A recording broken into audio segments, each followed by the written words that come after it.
नमस्कार दोस्तों, आप सभी का स्वागत है। आज की ये मोटिवेशनल स्टोरी ईमान का ज्ञान बताएगी, तो चलिए शुरू करते हैं।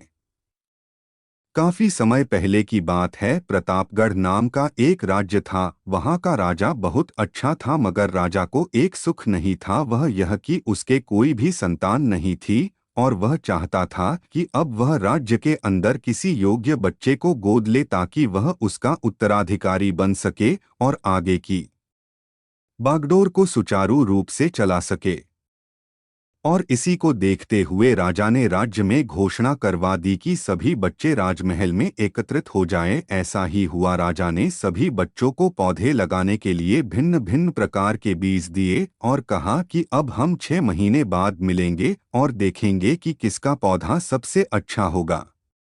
महीना बीत जाने के बाद भी एक बच्चा ऐसा था जिसके गमले में वह बीज अभी तक नहीं फूटा था, लेकिन वह रोज उसकी देखभाल करता था और रोज पौधे को पानी देता था। देखते ही देखते 3 महीने बीत गए। बच्चा परेशान हो गया। तभी उसकी माँ ने कहा कि बेटा, धैर्य रखो, कुछ बीजों को फलने में ज्यादा वक्त लगता है। और वह पौधे को डोट सींचता रहा।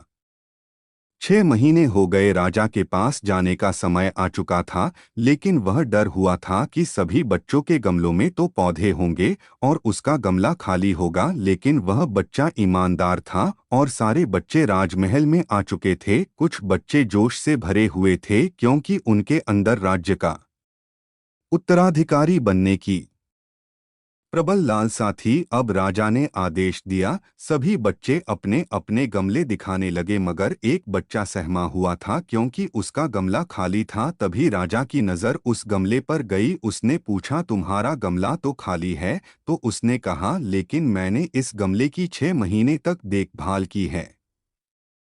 राजा उसकी ईमानदारी से खुश था कि उसका गमला खाली है, फिर भी वह हिम्मत करके यहाँ आ तो गया।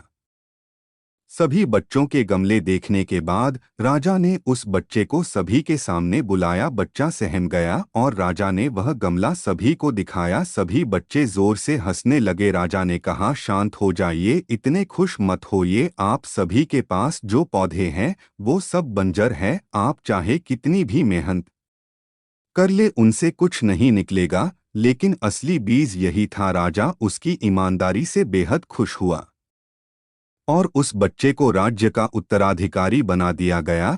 लेकिन हमें इस कहानी से क्या सीखने को मिला? मेरे हिसाब से अपने अंदर ईमानदारी का होना बहुत ज़रूरी है। अगर हम खुद के साथ ईमानदार हैं तो जीवन के किसी न किसी पड़ाव में सफल हो ही जाएंगे, क्योंकि हमारी औकात हमें ही पता होती है। हम खुद को पागल बनाकर खुद का ही नुकसान करते हैं।